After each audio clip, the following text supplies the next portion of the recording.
এই তরুণ যুবকরাই হচ্ছে ইসলামের সম্পদ। ইসলামের সম্পদ কে?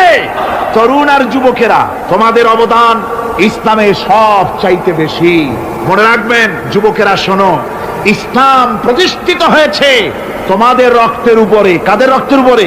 যুবকদের রক্তের উপর। যারা ইসলাম প্রথম কবুল করেছিলেন তারা কিন্তু বুড়ো ছিলেন না কেউ। প্রথম যে ব্যক্তি ইসলাম কবুল করলেন হযরতে সাইয়্যিদুনা আবু বকর সিদ্দিক রাদিয়াল্লাহু তাআলা আনহু, বয়স ছিল 37 বছর। 37 বছর বয়সে দাঁত পড়িয়া খুনখুনা বুড়া হয়ে গেছিল নাকি? হযরত ওমর ইসলাম যখন কবুল করেন তখন তিনি ছিলেন 26 বছরের টকবকে যুবক। যৌবনের রক্ত পা এবং মাথা পর্যন্ত শিরায় উপশিরায় ধাবমান এই যুবক হযরত ওমর 26 বছর বয়সের সময় ইসলাম কবুল করেন। হযরত আব্দুর রহমান বিন আউফ যখন ইসলাম কবুল করেন বয়স ছিল মাত্র 17 বছর। হযরত আলী যখন ইসলাম কবুল করেন তখন বয়স ছিল মাত্র 8.5 বছর। তোমাদের মতো তরুণেরা, যুবকেরাই সর্বপ্রথম কলেমার পতাকা ধারণ করে রাসূলকে সাহায্য করেছিল। সুবহানাল্লাহ।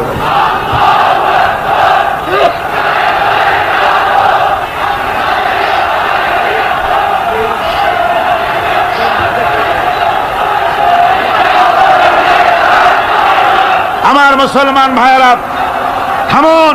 আমার ভাইয়েরা, যুবকদের অবদানই চিরকাল ইসলামে বেশি ছিল। তাই বলে যারা বৃদ্ধ মানুষ তাদের কিন্তু কোনো মন খারাপ করার কোনো কারণ নাই, ঠিক কিনা?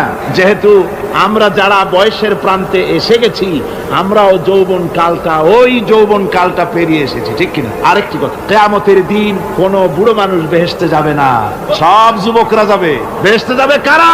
বুড়োরা বোধহয় ভয় পেয়ে গেছে। রাসূল পাক সাল্লাল্লাহু আলাইহি ওয়াসাল্লাম বলেছেন, আমার কথা না, হুজুর বলেছেন কোন বুড়ো মানুষ বেহেশতে যাবে না, কোন কালো মানুষ বেহেশতে যাবে না।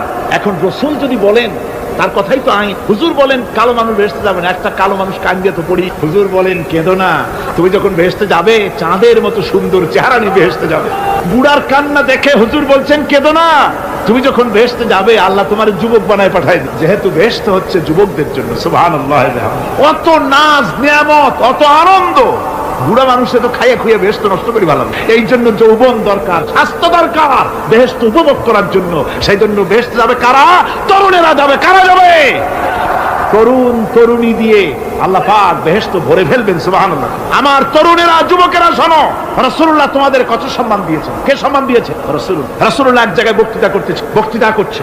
এমন সময় দেখা গেল একজন তরুণ সাহাবী, নাম তার জারীর রাদিয়াল্লাহু তাআলা। চাঁদের মতো চেহারা তার ছিল, খুব সুন্দর চেহারা ছিল তার। হযরত জারীর বসতে না পেরে জায়গা পায় না, দাঁড়ায় আছে। রাসূল নিজের গায়ের চাদরটা খুলে জারীরের দিকে নিক্ষেপ করলেন। বললেন, জারীর দাঁড়িয়ে আছো, আমার চাদরের উপরে বসো। সুবহানাল্লাহ। হযরত জারীর রাসূলুল্লাহর চাদর নিয়ে চুমা খাইতে লাগলেন আর বললেন, আকরামাকাল্লাহ কামা আকরামতানি ইয়া রাসূলুল্লাহ। হে রাসূল, আল্লাহ আপনার সম্মান আরো অনেক বাড়িয়ে দিন, যেমন আপনি আমাকে মর্যাদা দিলেন। হে রাসূল, আপনার চাদরে পৃথিবীর কোনো মানুষ বসতে পারে? আমার তরুণ ভাইয়েরা, আমার যুবক ভাইয়েরা, তোমাদেরকে রাসূল মহব্বত করতেন, ভালোবাসতেন সবচেয়ে বেশি। তোমরা আজ বাতিলের শিকার। কার শিকার? বাতিলের শিকার। তোমাদেরকে কি দেওয়া হয়?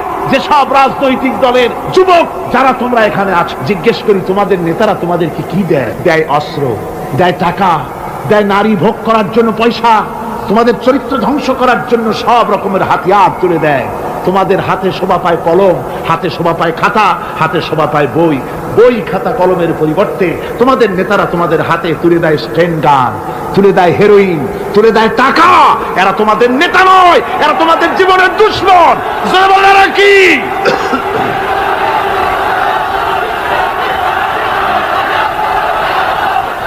আমার যুবক ভাইয়েরা, আমার কলেজ ইউনিভার্সিটির ছাত্র ভাইয়েরা, একটুখানি মাথা খাটায় চিন্তা করো। তোমার নেতারা যারা ঢাকা থেকে আসে বা এখানে বাস করে, ওই নেতারা যখন রাজনৈতিক প্রোগ্রাম করতে আসে তখন কি একবারের জন্য তোমাদেরকে বলে, ও ছেলেরা তোমরা কি নামাজ ঠিক মতো পড়ো কিনা? বলে? এই যে রোজা আসতেছে, খবরদার বাবারা তোমরা রোজা রেখো, এরকম কথা বলে নাকি? তোমার উস্তাদদের সম্মান করো, এ কথা বলে নাকি? বরং টাকা দেয়, পয়সা দেয়, যে শিক্ষক তোমার মতের উল্টা করবে ঠ্যাঙ্গাইয়া জনমের মতো টাইট করে দিবা, ঠিক কিনা? তোমার নেতারা কি কোনোদিন বলে নাকি, ও আমার সংগঠনের ছেলেরা মা বাপের খেদমত করবে, মা বাপের সম্মান করবে, খবরদার মা বাপের সঙ্গে বেয়াদবি করবে না, সন্ত্রাস করবে না, অস্ত্রবাজি করবে না, মানুষকে কষ্ট দিবে না, এমন কোন কথা বলে না। আমার যুবকেরা শোনো, ওরা টাকা দিয়ে, অস্ত্র দিয়ে, পয়সা দিয়ে, মদ দিয়ে ওরা নিজেদের ক্ষমতা টিকায় রাখার জন্য তোমাদেরকে লাঠির মতো ব্যবহার করে।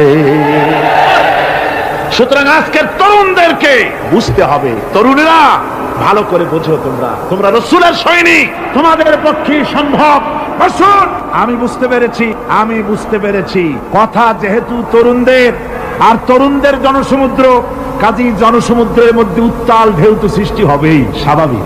কিন্তু সেই স্বাভাবিকতার সুযোগ নিয়ে দাঁড়ায় বিশৃঙ্খলার সৃষ্টি করবেন না। আমার ভাইরা, আমরা ইসলাম আমাদের আদব শিক্ষা দেয়। কি শিক্ষা দেয়? আদব। শুধুমাত্র কোন লোক পেশাব পায়খানার কথা বললে তাকে রাস্তা ছেড়ে দেবেন, যেতে বলবেন, তা না হলে তো আপনাদেরই অসুবিধা হবে। কথা বুঝতে পেরেছেন? বাকি কেউ উঠবেন না, দাঁড়াবেন না। এত বড় বেহেশতি মাহফিল জীবনে আরেকবার পাবো কোন নিশ্চয়তা আছে? আপনি আমাকে বলেন, আল্লাহর আকাশের নিচে, জমিনের উপরে এর থেকে শ্রেষ্ঠ কোন মাহফিল আছে নাকি? কারণ এ মাহফিল কোরআনের মাহফিল। কিসের মাহফিল? এর থেকে শ্রেষ্ঠ মাহফিল আল্লাহর আকাশের নিচে, জমিনের উপরে হতে পারে না। সুতরাং বেয়াদবি কেউ করবে না। তরুণেরা, যুবকেরা, তোমাদের এগিয়ে আসতে হবে। নির্যাতিত মানবতার পাশে তোমাদেরকে দাঁড়াতে হবে।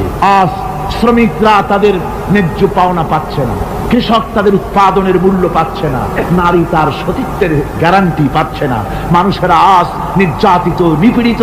সারা পৃথিবীতে Bosnia, Algeria, Somalia, Palestine, Kashmir, Burma, Philippines, Bharat, পৃথিবীর সর্বত্র নির্যাতিত মুসলমানদেরকে বাঁচাবার জন্য আমার খালিদ বিন ওলীদের উত্তরসূরিরা, সালাউদ্দিন আইয়ুবী, জামালউদ্দিন আফগানি, হযরত আলীর উত্তরসূরি, আজকের মাহফিলের যুবক আর তরুণরা, তোমরা কি রক্ত দিতে পারবে?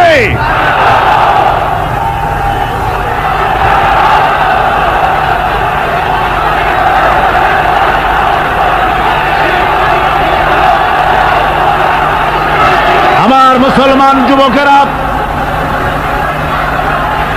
আল্লাহর রাস্তায় রক্ত দিলে তার অবস্থা কি হবে শোনো।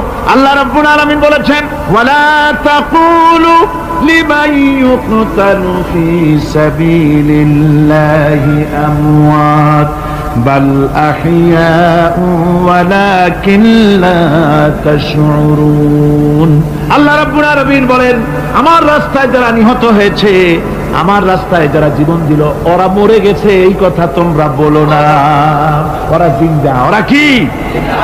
আমার রাস্তায়, আমার দিন প্রতিষ্ঠার জন্য, মানবতার মুখে হাসি ফুটাবার জন্য, নির্যাতিত মানবতার গোলামীর জিনজির থেকে তাদেরকে বাঁচাবার জন্য সংগ্রাম করতে গিয়ে যারা জীবন দিল, ওরা মরে নাই, ওরা জিন্দা। ওরা কি? আল্লাহ বলেন, আল্লাহ পাক বলেন, ওরা জিন্দা তোমরা জানো না, আমার কাছ থেকে তারা রিজেক্ট প্রাপ্ত হয়। যারা শহীদ হয়, শাহাদাতের কথা শুনে যাদের ভয় লাগে, অস্ত্রের খোঁচা খায়া, গুলি খায়া, বায়োনেট খায়া, ড্যাগারের গুতা খায়া মরা জানি কত যন্ত্রণা। নবীজি বলতেছেন, আন আবি হুরায়রা রাদিয়াল্লাহু তাআলা আনহু আন্না রাসূলুল্লাহ সাল্লাল্লাহু আলাইহি ওয়াসাল্লাম মা ইয়াজিদু আশ-শাহীদু মিন মাসসিল কাতল কামা ইয়াজিদু আহাদুকুম মিন মাসসিল কারছা। তিরমিজি, নাসাই। আল্লাহ নবী বলেছেন, হযরত আবু হুরায়রা হাদিসটি বর্ণনা করেছেন, নবীজি বলেছেন, শাহাদাতের মওত হলো তোমাদের কেউ যদি আরেকজনকে একটা চিমটি কাটে, ওই চিমটি কাটায় যতটুকু যন্ত্রণা, শাহাদাতের মওতের এর চাইতে বেশি কিছু যন্ত্রণা নয়। শাহাদাতের মওতটা হচ্ছে একটা সেতু। এটা কি সেতু? এটা ব্রিজ। এপারে দুনিয়া, ওপারে আল্লাহ। সুবহানাল্লাহ ওয়া বিহামদি। মরার সাথে সাথে দিদার ইলাহি নসিব হয়ে যাবে। সুবহানাল্লাহ। সাহাবায়ে কেরাম, আপনি চিন্তা করেন, তাদের মা, বাবা, বিবি, বাল বাচ্চা, সন্তান সবকিছুকে ফেলে রেখে আল্লাহর দ্বীনের জন্য রক্ত দিতে পেরেছেন। কি কারণে? জীবনকে তাদের কাছে তুচ্ছ মনে হয়েছে। এই জীবন জীবন নয়, ওই জীবনই তো সবচেয়ে সেরা জীবন, যে জীবনে আমার মাওলা আমার উপরে খুশি হয়ে যাবে, সুবহানাল্লাহ, আমার মাবুদ আমার উপরে খুশি হয়ে যাবে। ওইটা হচ্ছে সবচেয়ে নিয়ামতের মওত। এই জন্য রাসূল সাল্লাল্লাহু আলাইহি ওয়াসাল্লাম বলেছেন, কেউ যদি শাহাদাতের তামান্না করে দিল থেকে, সে যদি তার বিছানায়ও মরে, আল্লাহ পাক ওটাকে শাহাদাত হিসেবে ধরে নেবে। হযরত ওমর রাদিয়াল্লাহু তাআলা আনহু দোয়া করতেন, আল্লাহুম্মা রযুকনি শাহাদাতান ফি সাবিলিক ওয়াজআল মাউতি ফি বালাদি রাসূলিক। আয় আল্লাহ, তুমি দয়া করে মেহেরবানি করে আমাকে শাহাদাতের পেয়ালা পান করাও। শাহাদাতের মত সবচেয়ে নিয়ামতের মত। কিয়ামতের দিন এই শহীদ তার আত্মস্বজনের ব্যাপারে 70 জন লোকের ব্যাপারে আল্লাহর কাছে সুপারিশ করার মতো পাওয়ার লাভ করবে শহীদ। ভাইরা, এই শাহাদাত নসিব হওয়ার জন্য তামান্না আমাদের দিলের মধ্যে থাকা উচিত। আল্লাহ দ্বীন প্রতিষ্ঠার জন্য প্রয়োজনে আমরা জান দিব, মাল দিব। পারবো না? পারবো কিনা? আমার ভাইরা, আব্দুল উজ্জা মক্কা শরীফে বাড়ি, 20 বছরের যুবক। কলিজার মধ্যে সবসময় চায়, এতিম মানুষ, বাপ মারা গেছে, একেবারে ছোট অবস্থা, খুব গরিব। চাচা তাকে বড় করেছে, চাচা তাকে ঘর দিয়েছে, বাড়ি দিয়েছে। বুখারীর হাদিস, বুখারী শরীফে বাড়ি, ঘর, জায়গা, জমি, সোনা দানা, টাকা পয়সা, উট ঘোড়া সব দিয়েছে, প্রতিষ্ঠিত করে দিয়েছে। কিন্তু আব্দুল উজ্জা শান্তি পায় না।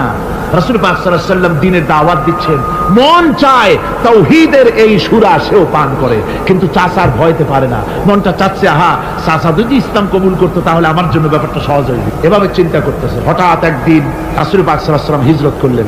এরপরে আব্দুল উজ্জার ধৈর্যের বাঁধ ভেঙে গেল।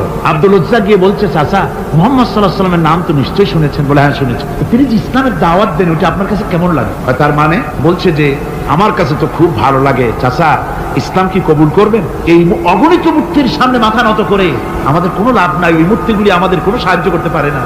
এক আল্লাহ বিশ্বাস করার জন্য মুহাম্মদ সাল্লাল্লাহু আলাইহি ওয়াসাল্লাম আমাদের বলেছেন। চাচা বলছে, খবরদার, এই কথা যদি আবার উচ্চারণ করো তাহলে আমি তোমাকে যা দিয়েছি সব ছিনায়। আব্দুল উজ্জা বলছেন, তাহলে আর আমি সহ্য করতে পারলাম না। চাচা, আপনার সামনেই আমি ঘোষণা করলাম, একদিন চাপা রেখেছি, আর পারলাম। আমি ঘোষণা করে দিলাম, লা ইলাহা ইল্লাল্লাহু মুহাম্মাদুর রাসূলুল্লাহ। চাচা বলল, তুমি এর পরিণতি জানো? আব্দুল উজ্জা বলল, কি পরিণতি? চাচা বলতেছি, এই কলেমা পড়ার কারণে আমি তোমাকে যা দিয়েছিলাম, ঘোড়া দিয়েছি, উট দিয়েছি, বাড়ি দিয়েছি, সব আমি তোমার কাছ থেকে ছিনাইলাম, সব ফেরত দিতে হবে। তিনি বললেন, আমি রাজি আছি, আমি রাজি আছি। আপনি আমার সোনা দানা, ঘোড়া, উট আর ঘর বাড়ি যা দান করেছেন, এই দুনিয়াটার মালিক যদি আমারে বানাই দিতেন, আমি এর বিনিময়ে কলেমা পড়া থেকে আর আমি নিজেকে থামায় রাখতে পারি না। বলে, আমার সব আমাকে ফেরত দাও। বলল, দিলাম, যা আপনি দিয়েছেন সব আপনাকে ফেরত দিলাম। চাচা বলছে, জায়গা জমি, টাকা পয়সা, সোনা দানা সব পেলাম, তোমার গায়ে যে জামা, তোমার পরনে যে লুঙ্গি, ওটা আমার টাকার খোলো। আব্দুল উজ্জা বললেন, আপত্তি নাই। জামা খুলে দিলে, পরনের লুঙ্গিটাও খুলে দিলেন। 20 বছরের যুবক এই অবস্থায় চলে গেলেন মায়ের কাছে। মা আব্দুল উজ্জাকে এই অবস্থায় দেখে 2 চোখ চেপে ধরলেন। বললেন, বাবা, তোমার এই অবস্থা কেন? ছেলে বলছে, মা, ইমান আনার কারণে আমি সব হারায় ফেলেছি, আমার আর কিছুই নাই। ইমান আনার কারণে আমার এই অবস্থা হয়েছে। মা বলছে, বাবা, আমার কাছে কি চাও? ছেলে বলছে, মা, আমি চলে যেতে চাই মদিনায়, আল্লাহর নবী মুহাম্মদুর রাসূলুল্লাহ সাল্লাল্লাহু আলাইহি ওয়াসাল্লামের দরবারে চলে যেতে চাই, আমি একটু বস্ত্র চাই। মা একটা পুরানা কম্বল তার হাতে দিয়ে দিলেন। আব্দুল উজ্জা কম্বলটাকে ছিঁড়ে এক টুকরা কোন রকম হাঁটুর উপরে জড়ায় নিলেন, আর এক টুকরা গায়ে দিয়ে নিলেন। আব্দুল উজ্জা আবার বহু কষ্ট করে মরুভূমি পাড়ি দিয়ে মদিনা মুনাওয়ারায় চলে গিয়ে বাবি জিবরিল থেকে ঢুকে আসহাবে সুফফার চবুতরার সামনে বসে আছেন, ছেঁড়া কম্বল পরা। এবার বিশ্ব নবী, দুনিয়া আখিরাতের বাদশা জনাবে মুহাম্মদ রাসূলুল্লাহ সাল্লাল্লাহু আলাইহি ওয়াসাল্লাম যখন মসজিদের নিজের ঘরের থেকে দরজা খুলে বেরিয়েছেন, দেখেন এক যুবক বসা, একটা আধাটা কম্বল পরা, হাঁটুর উপরে কোন রকম করে রানটা, লজ্জাস্থানটা ঢাকার, গায়ে একটা ছেঁড়া কম্বল। তার এই অবস্থা দেখে হুজুর জিজ্ঞেস করেন, তুমি কে? যুবক বলছে, আমি আব্দুল উজ্জা। ইসলাম কবুল করার জন্য আমার সব ছিল, আমি কম ধনী ছিলাম না, আমার চাচা সব নিয়ে গেছে, সিনাই রেখেছে, আমার লুঙ্গিটাও দেয় নাই। ঘটনা সব তিনি খুলে খুলে বললেন। হুজুর বললেন, তোমার নাম আব্দুল উজ্জা নয়, তোমার নাম আব্দুল্লাহ। আব্দুল্লাহ জুলবাজাদাইন তার নাম। হযরত আব্দুল্লাহ জুলবাজাদাইন কি রাসূলুল্লাহ দিয়া দিলেন, আসহাবে সুফফাদের সাথে মিলাই দিলেন, এখানে থাকো, খাবার আসতে পরে খাবে। তাদের সব সময় খাবার থাকতো না। আসহাবে সুফফায় তারা থাকতেন যাদের ঘর নাই, বাড়ি নাই, থাকার জায়গা নাই। ক্ষুধার জ্বালায় যখন তারা অতিষ্ঠ হয়ে যেতেন, নবীজি ঘরের থেকে তাহাজ্জুদের জন্য যখন বেরোতেন, ক্ষুধার্ত সাহাবীরা রাসূলের চেহারা দেখার সঙ্গে সঙ্গে ক্ষুধা নিবৃত হয়ে যেত। হযরত রাসূল পাক সাল্লাল্লাহু আলাইহি ওয়াসাল্লাম আব্দুল্লাহকে ওনাদের মধ্যে ভিড়াই দিলেন। আব্দুল্লাহ এবার কোরআন শরীফ পড়ে। কোরআন শরীফ পড়তে গিয়া চিল্লায় চিল্লায় তিনি পড়েন, আস্তে আস্তে পড়েন না। সাহাবীরা বিরক্ত হয়ে রাসূলের কাছে নালিশ করলেন যে বড় চিল্লায় কোরআন পড়ে আমাদের নামাজেও ডিস্টার্ব হয়। হুজুর বলেন সাহাবীরা কেউ আব্দুল্লাহর ব্যাপারে কোনো কথা বলবে না, তারে চিল্লাইতে দাও, যেহেতু ঈমানের জন্য তারে বড় মূল্য দিতে হয়েছে। পরনের লুঙ্গিটা পর্যন্ত আনতে পারে নাই, যত খুশি চিৎকার করেছে আল্লাহর কালাম পড়ু। তাবুকের যুদ্ধ, রাসূলুল্লাহ তাবুকের দিকে রওনা করেছেন, 30,000 সৈন্য নিয়ে রওনা করেছেন। ওই জিহাদে মানুষেরা প্রাণ ভরে রাসূলুল্লাহকে সাহায্য করেছেন। মেয়ে লোকেরা নাকের ফুল, কানের দুল, গলার হাল খুলে খুলে রাসূলের কদম মোবারকে দিয়ে দিয়েছে। ধনীরা টাকা পয়সা সব দিয়েছে। হযরত আবু বকর তো যা ছিল সব এনে দিয়েছে, কিছু ছিল না ঘরে। রাসূল রওনা করলেন। প্রতিমধ্যে হযরত আব্দুল্লাহ জুলবাজাদাইন আল্লাহর নবীর খেদমতে হাজির হয়ে বলেন, হুজুর সবাই তো সব দিল, আমার কিছুই নাই, কিছু দিতে পারলাম না। হুজুর আপনি আমার জন্য দোয়া করেন, আমি যেন এই তাবুকের ময়দানে কাফেরদের বিরুদ্ধে লড়াই করে যেন শহীদ হয়ে যেতে পারি। মাল দিতে পারি নাই, কিন্তু আল্লাহর জন্য যেন আমার জীবনটা দিয়ে দিতে পারি। ও চট্টগ্রামের যুবকেরা, তরুণেরা, তোমাদের মতো 20 বছরের তরুণ হযরত আব্দুল্লাহ জুলবাজাদাইন শাহাদাতের তামান্না করে রিসালাতে মাহবের কাছে দাঁড়িয়েছে। হুজুর বললেন একটা গাছের বাকল নিয়ে আসো। একজন একটা বাকল নিয়ে এলো। রাসূলুল্লাহ এই বাকলটা আব্দুল্লাহ জুলবাজাদাইনের হাতে লাগাই দিলেন। রাসূলুল্লাহ বললেন, আয় আল্লাহ, আমি আব্দুল্লাহর রক্ত কাফেরদের জন্য হারাম করে দিলাম।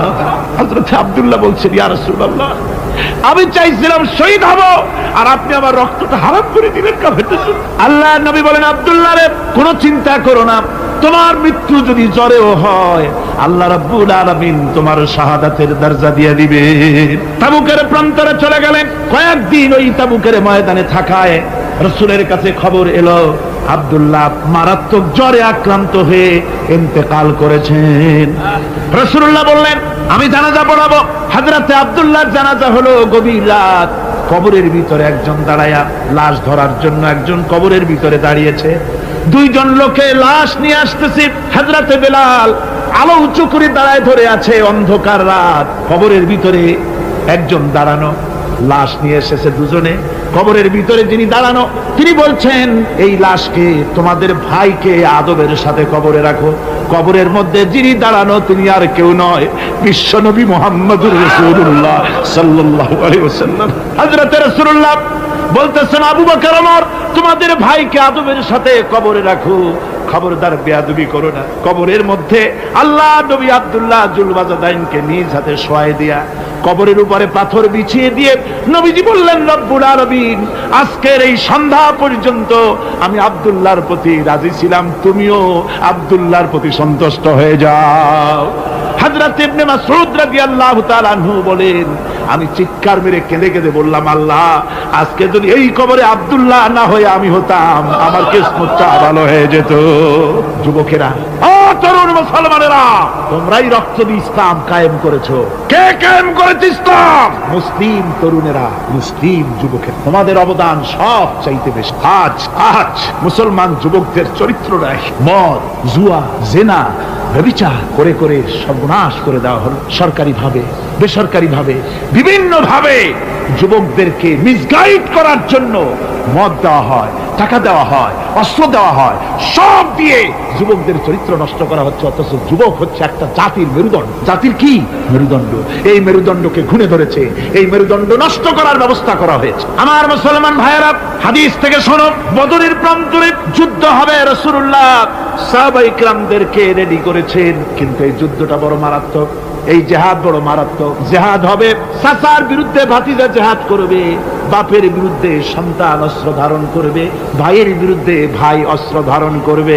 কোন জায়গা? বদর। কোন জায়গায়? বদর। মক্কা থেকে যারা আসতেছে সব চাচা, ভাই, মামু, খালু, এরা আপন আপন লোকের বিরুদ্ধে অস্ত্র ধারণ করবে। এটা কি সহজ? কোন এটা কি সহজ? রাসূলুল্লাহ যুদ্ধের কথা মানুষকে বুঝাচ্ছেন, একটু ইতস্তত করুন। হযরত রাসূল পাক সাল্লাল্লাহু আলাইহি ওয়াসাল্লাম যুদ্ধের কথা সাহাবায়ে কিরামদের সামনে পেশ করতেছেন আর একটু ইতস্তত করতেছেন। এই কঠিন যুদ্ধে সাহাবীরা কিভাবে মেনে নেবে? রাসূলের মনের অবস্থা বুঝতে পেরে হযরত মিকদাদ রাদিয়াল্লাহু তাআলা আনহু, বর্ষিয়ান সাহাবী, তিনি দাঁড়ায় গেলেন। তিনি দাঁড়ায় বলছেন, ইমদি বিনা ইয়া রাসূলুল্লাহ হাইসু মা তাশা।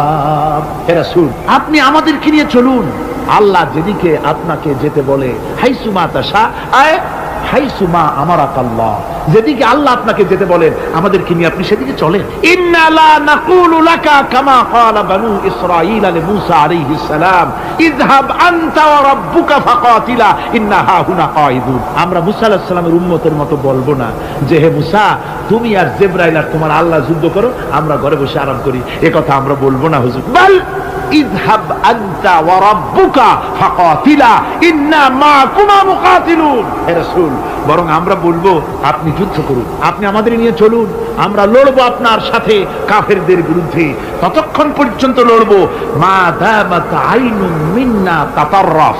ও রাসূল, যতক্ষণ আমাদের চোখের একটা পাতাও নড়ে ততক্ষণ আপনার সাথে আমরা লড়বো। সুবহানাল্লাহ। মানে জীবন যতক্ষণ আছে আপনার সাথী হয়ে কাফেরদের বিরুদ্ধে লড়তে থাকবো। হুজুর খুব খুশি হয়ে, হুজুর কি হলেন? দারুণ খুশি হয়ে গেলেন। আল্লাহর নবী খুশি হয়ে বললেন, ও সাহাবীরা, তোমাদের মানসিক অবস্থা যখন এই কুবু বিনা ইলা জান্নাতিন জান্নাতুন আরদুহা কারদিস সামাওয়াতি ওয়াল আরদ। ও সাহাবীরা, তোমাদের মানসিকতা যখন এমন, তখন আমার সাথে তোমরা দাঁড়াও, আমার সাথে ওঠো, আমার সাথে চলো জান্নাতের দিকে।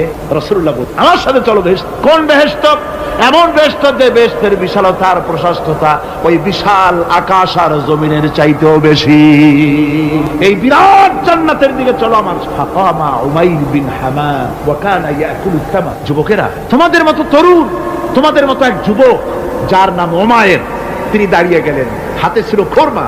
খোরমা খাত, দেখেন বক্তৃতা হয়, মাঠে ওয়াজ নসিহত হয়, আর যুবকেরা দাঁড়ায় দাঁড়ায় বাদাম হয় না, ওই সাহাবী ওই সময় তো বাদাম টাদাম হয়তো পায় না, খোরমা খাত, খোরমা চাবাচ্ছে, বিচি ফালাই দিতেছে, আর এইভাবে খাচ্ছে আর হুজুরের কথা শুনে। হুজুরের কথা শুনে উমাইর বলছেন, বাহ বাহ, এটা একটা আঞ্চলিক শব্দ, এর অর্থ হচ্ছে আয়মা আযমাহু ওয়া মা আহসানাহু। হে রাসূল, আপনি কত সুন্দর কথা বললেন, আপনি কি বিশাল কথা বলেছেন, কত বড় কথা বলেছেন। জিহাদ করলে, জান দিলে এমন বেহেশত পাবো, জান্নাতুন আরদুহা কারদিস সামাওয়াতি ওয়াল আরদ, যে বেহেশতটা হবে ওই বিশাল আকাশের চাইতে এমন বেহেশত পাবো। ওয়াল্লাহি লাউ কুনতু হাইয়ান হাত্তা আকুলাহুম ইন্নাহা লাহায়াতুন তাবি। আল্লাহর কসম, আমি যদি হাতের সবগুলি খোরমা খেতে যাই তাহলে তো অনেক সময় লাগবে, বেহেশতে যেতে দেরি হয়ে যাবে, অনেক দেরি হয়ে যাবে বেহেশতে যেতে। ফারামা বিহিন্না, হাতের সবগুলি খোরমা তিনি ফেলে দিন। ও যুবকেরা, হযরত ওমর তোমার মতো যুবক খোরমা খাওয়া সহ্য করলেন না আল্লাহর জান্নাতে যাওয়ার লোভে। জান্নাতে যেতে দেরি হয়ে যাবে, আল্লাহর সঙ্গে দিদার করতে দেরি হয়ে যাবে, এই মনে করে হাতের খোরমাগুলি ফালায় দিলেন, জিহাদের ময়দানে ঝাঁপায়ে পড়লেন। হাদিস শরীফে এসেছে, উমাইর জিহাদ করে বেশ কিছু কাফেরদেরকে নিহত করে নিজেও শহীদ হয়ে গেলেন। রাসূলুল্লাহ বদরের শাহাদাতের জানাজা করার সময় একজন সাহাবী বলে দিলেন, হুজুর, এই সেই উমাইর, আপনি যখন বেহেশতের কথা বলছিলেন, খোরমাগুলি খাওয়ার তর সহ্য হয় নাই বেহেশতে যাওয়ার জন্য, এই সেই উমাইর। আল্লাহর নবী উমাইরের কাছে দাঁড়ায় আঙ্গুল দিয়ে তার শরীরের দিকে দেখায় বললেন, ইন্নাকা মিন আহলিহা। ও যুবক, যেই বেহেশতের জন্য খোরমা খাওয়ার সময় তুমি পাও নাই, আমি নবী সাক্ষী দিচ্ছি তুমি অবশ্যই সেই বেহেশতের অধিবাসী, ওই বেহেশত তোমার জন্য। সুবহানাল্লাহ।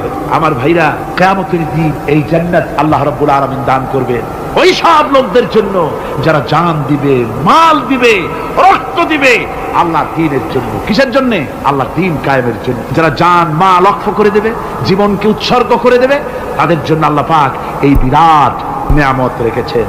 তরুণদের বলতে চাই, যুবকদের বলতে চাই, আর বাতিলের পেছনে ঘুরো না, আর তোমার ওই সব নেতাদের পেছনে ঘুরো না যারা নিজেরাও নামাজ পড়ে না, তোমাকেও নামাজের কথা বলে। ওরা নিজেরা মিথ্যা কথা কয়, তোমরা টের পাও না? কি বলেন, টের পাওয়া যায় না? মারামারি করে নিজেরা আর বদনাম দেয় অপরের উপরে। চোখের সামনে যারা এরকম পারে, চোখের সামনে যারা এরকম পারে, তাহলে রাত দিন 24 ঘন্টা তাদের আমলটা কেমন? এদের পেছনে ঘুরে কোনো লাভ নাই। কোনো লাভ আছে? হ্যাঁ, একটা লাভ আছে। সেই লাভটা হচ্ছে টাটকা কিছু সুখ পেতে পারো, কিছু মদের টাকা, কিছু হোটেলের টাকা, কিছু পরের মেয়ে নিয়ে ঘোরার টাকা, কিছু ভ্রমণের টাকা, কিছু অস্ত্রপাতি, ত্রাস সৃষ্টি করা। আর ত্রাস সৃষ্টি করবা, কয়টা অস্ত্রের মালিক হইছো? যুবক, তরুণ, বিপদগামী তরুণদের বলবো, সরকার অননুমোদিত অস্ত্র যাদের কাছে আছে, শুনে রাখ, এই অস্ত্র কাউকে ক্ষমা করে, এই অস্ত্র কাউকে ক্ষমা করে না। সাপ পোষার মতো, যে সাপ তুমি দুধ কলা দিয়ে পোষো, ওই সাপ তোমাকে আবার দংশন করবে। ওঝা মরে না মরে না? সাপ খেলা যারা দেখায় তারা মরে কিনা? ওই সাপেই তাকে কাটে। সুতরাং গভর্নমেন্ট অনুমোদিত অস্ত্র তোমার কাছে, পাইপ গান, রিভলভার, স্টেন গান, এলএমজি, আদমজি, কত রকমের অস্ত্রপাতি যুবকদের কাছে। ঘুম নাই, সারা রাত অস্ত্র থাকে কাছে, আর কি কি লাল পানি খাইয়া চোখ দুইটা থাকে এত বড় বড়, দেখলেও ভয় করে, মাথায় ভাল্লুকের মতো। মানুষ মারো তোমরা, মানুষ মারো। আহা, যারে মারলা একটুখানি হিউম্যান বিবেক দিয়ে চিন্তা করো। যাকে মেরেছ ওই রাত্রে তার বাড়ির কাছে যাও, ওই রাত্রে গোপনে তার বাড়ির কাছে গিয়ে দেখো তার মা কিভাবে তার সন্তানের জন্য কাঁদতেছে, মায়ের কোলটা খালি হয়েছে বলে কিভাবে কাঁদতেছে, তার বাবা কিভাবে কাঁদতেছে, তার বউ থাকলে কিভাবে ছটফট করতেছে, তার কলিজার টুকরা সন্তান থাকলে কিভাবে আব্বা আব্বা বলে কাঁদতেছে। যারে গুলি করে মেরেছো একবার বাড়ির কাছে গিয়ে কান পাচা শোনো। মনে রাখো যুবক, সন্ত্রাসীরা, শুনে রাখো, অস্ত্র দিয়া মানুষকে যারা মেরেছো, আল্লাহর কসম করে বলি যেভাবে মেরেছো ওইভাবে তোমাকেও নিহত হতে হবে, কোনো সন্দেহ নাই। বাড়িতে গিয়ে ডায়েরিতে লিখে রাখো আমার কথা। থামুন, বাড়িতে গিয়ে ডায়েরিতে লিখে রাখো, ডায়েরিতে লিখে রাখো। যদি তুমি কাউকে হত্যা করে তার বউকে যদি বিধবা বানায় থাকো, তোমার বউ বিধবা হবেই। তুমি যদি কারো ছেলেকে এতিম বানায় থাকো, তোমার ছেলেকে আল্লাহ এতিম বানায় রাস্তায় ভিক্ষা করায় ছাড়বে। তুমি যদি কারো বাপকে মাকে কাঁদায় থাকো, আল্লাহ রাব্বুল আলামিন তোমার মা বাপকে কাঁদাবে। তুমি যদি বেয়নটের খোঁচা দিয়া, ড্যাগারের খোঁচা দিয়া একটা মানুষকে যদি বুক ফেরে থাকো, তোমার বুকটা ঝাঁঝরা করে দেওয়ার মতো অস্ত্র আল্লাহ তৈরি করে রেখেছে। বিশ্বাস করো, বিশ্বাস করো। অননুমোদিত অস্ত্র থানায় জমা দিয়ে দাও, মসজিদে ঢোকো, নামাজ পড়ো, চরিত্রবান হয়ে যাও। তোমাদের প্রতি আমার উদাত্ত দাওয়াত, আমার বুক ভরা দরদ। তোমাদের বিরুদ্ধে আমাদের কোনো বিদ্বেষ নাই, হিংসা নাই, আছে কলিজা বড় ধরদ। দেখতে পাচ্ছি জাহান্নামের দিকে যাচ্ছে। এই পথটা কোন দিকের পথ? যারা বলেন কোথার পথ? ওই নেতাদের পিছনে আর চলো না, তওবা করো। ওই নেতাদের পিছনে আর যাবে না যারা তোমাদেরকে টাকা দেয় আর অস্ত্র দেয়, যারা তোমাদেরকে মদ দেয় আর নারী দেয়, ওদের পিছনে আর চলবে না। ওয়াদা করো। যুবকরা কি পারবে ওয়াদা করতে? ওই সব নেতাদের পিছনে জীবনে আর যাবে না, ওয়াদা করতে পারো? হাত উঁচু করে দেখাও যুবকেরা।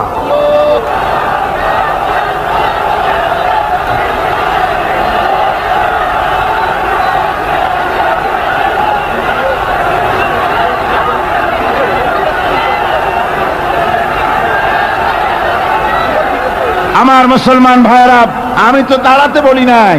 জি জি জি জি জি জি বসেন বসেন। যে বুঝতে পেরেছি কালকের টেকনিক অবলম্বন করেছেন আপনারা আর কি, এই সুযোগে একটু কোমরটা সোজা করে নিলেন। বুঝতে পেরেছি, আমরা কিছু মাইন্ড করিনি। এখন বসেন, বসেন, তাড়াতাড়ি বসে যান। কথা আমার অনেক, সময় কম, না তাড়াতাড়ি শেষ করব। বসেন। আপনারা না বসতে তো কথা বলতে পারবো না, বসতে হবে। অত্যন্ত জরুরি জরুরি কথা আছে, সে কথাগুলি আমাদের শুনতে হবে। যেহেতু এই মাহফিলের পর আবার আপনাদের সামনে কথা বলতে পারবো এর কোনো গ্যারান্টি নাই। আছে নাকি কোনো গ্যারান্টি? নাই। সুতরাং বসতে হবে, কেউ দাঁড়াবে না। জোরে সোরে জিকির করেন, লা ইলাহা ইল্লাল্লাহ, লা ইলাহা। আমার ভাইরা, আজকের মাহফিলের সবচেয়ে বড় আকর্ষণ আখিরি মোনাজাত, ঠিক না? কোরআনে কারীমের মাহফিলের মোনাজাত অবশ্যই কবুল হবে ইনশাআল্লাহ। এত মানুষের দোয়া আল্লাহ ফিরাতে পারেন না। তার নাম রহমান, তার নাম রহিম, তার নাম গফুর, তার নাম গফফার। বান্দার দোয়া কবুল করাই তো তার কাজ। সুতরাং নড়াচড়া আদৌ করবেন না, যার যার জায়গায় বসে থাকুন। না বসলে আপনারা যদি হাঁটেন, মাঝে মধ্যে দাঁড়ান, এটা খুবই বিরক্তির উদ্রেক করবে। ভাইয়েরা, আমি সকলকে সেজন্য বলতে চাই যে আমরা আল্লাহ দ্বীন প্রতিষ্ঠার জন্য এই জিহাদের কথা যে আল্লাহ বলছেন, এই জিহাদের জন্য আমরা জান মাল সব কিছুকে উৎসর্গ করতে চাই। আল্লাহ যেন কবুল করেন, সবাই বলেন আমিন।